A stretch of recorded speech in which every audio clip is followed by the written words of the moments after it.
Lila Ramsey didn't flinch. She'd heard that tone before, sharp, not quite a question, more a dare dressed in politeness. Her gaze lifted from her weathered leather briefcase, meeting the gate agent's eyes.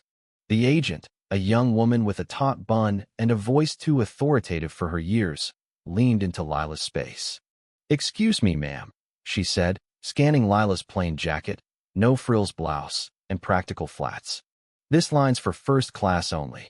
"I know," Lila replied, her voice steady, the kind that carried weight without raising. She slid her boarding pass from her bag, holding it up not to boast, but to clarify. "Lila Ramsey, Sky Elite, 1A. The agent's smile tightened. "Of course, just checking." Lila nodded, no need for more. She didn't explain herself to those who demanded if they weren't worth it. Behind her, eyes lingered, especially from a woman in a silk scarf, her stare heavy with assumption. Lila ignored it, stepping onto the jet bridge, her fingers brushing her phone. No message from her assistant, Tara, which was odd. Tara usually texted by now. "Safe flight, boss. Call when you land." The day had been grueling. Chicago board meeting ran late. A key investor backed out of the Asia route, and exhaustion seeped into Lila's bones. But she carried on, as always. Aboard the plane, a flight attendant, Carla, greeted her with a practiced smile. "Welcome, first class to your right." Lila settled into 1A, her window seat, where a chilled towel and water waited. She stowed her bag, headphones ready, when a throat cleared beside her.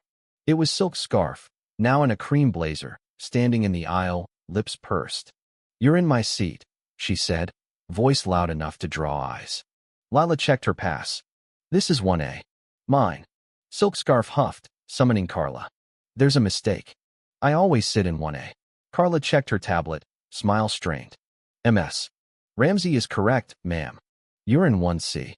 The woman muttered, "They must have changed it," and shuffled off, her bag scraping the aisle. Lila gazed out the window, her reflection calm.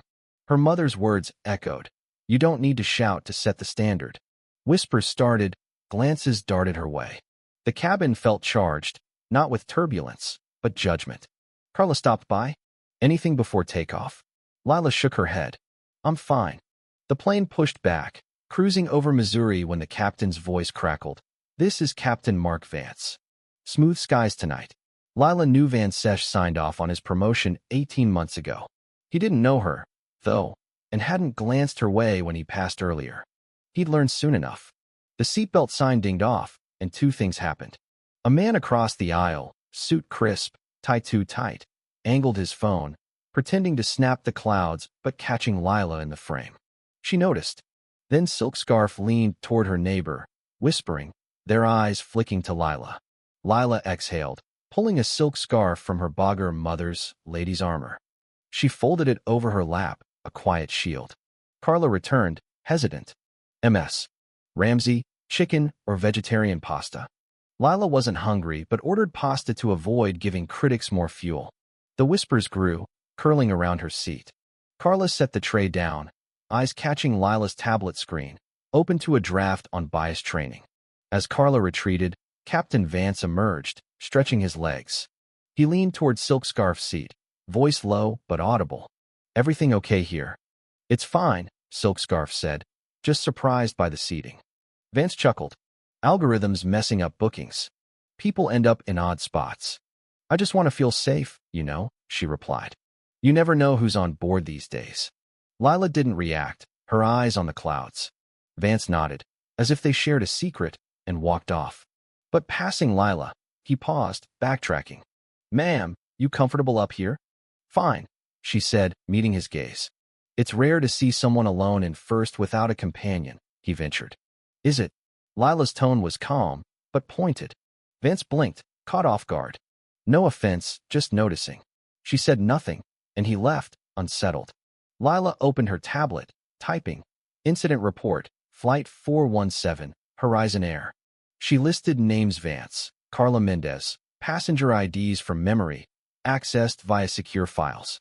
Her phone buzzed. "Tara. HR issue in Seattle. Board greenlit bias training. Announced next week?" Lila replied. "Sooner." Carla returned, eyes flicking to the tablet's incident header.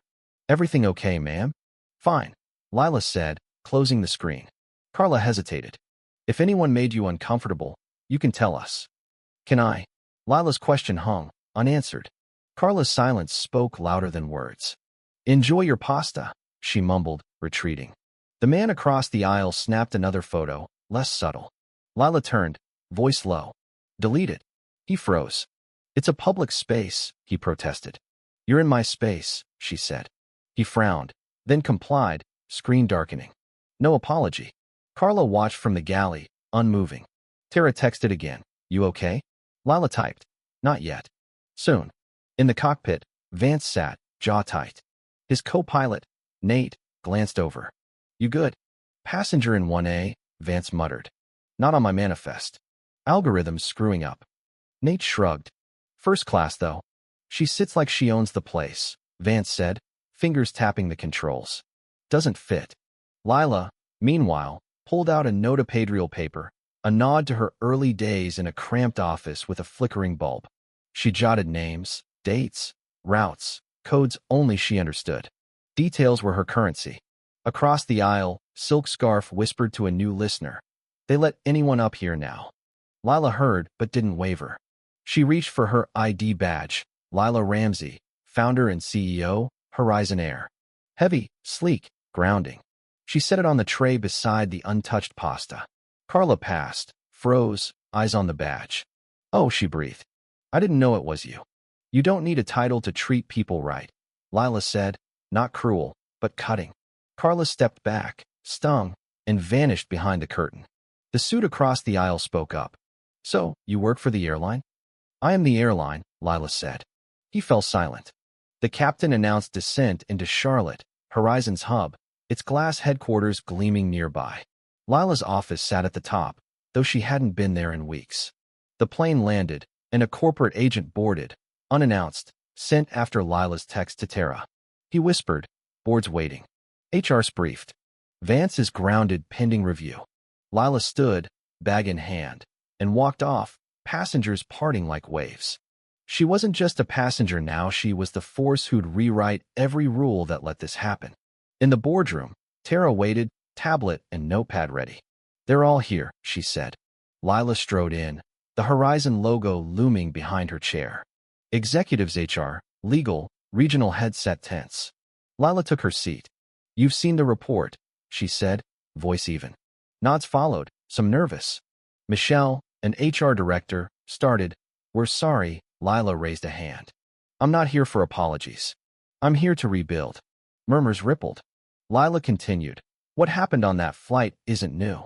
It's our system failing ours. When I founded Horizon, I promised excellence, not just in flights, but in culture. We got lazy. Now we pay. Tara projected data, security footage, cabin logs, Vance's audio with Silk Scarf. Then, a buried diversity report: 90% white leadership, 95% untrained in bias, rising discrimination complaints. We fix this now, Lila said, or we fail beyond repair. She unveiled Ascent, a program for equity, recruiting diverse talent, mandatory bias training, partnerships with HBCUs, veteran groups, and marginalized communities. This is retroactive, she told a regional head. No one's exempt. Don't meet the standard? Leave. Silence, then applause, not forced, but real. Tara lingered post-meeting. Press team. Lila nodded. Full announcement this week. Vance is done flying for us. Tara hesitated. Terminal video leaked. It's viral. Lila gazed at the tarmac. Let them see. She turned. I'll speak live, no script. That afternoon, in Horizon Studio, Lila faced cameras, hashtags trending.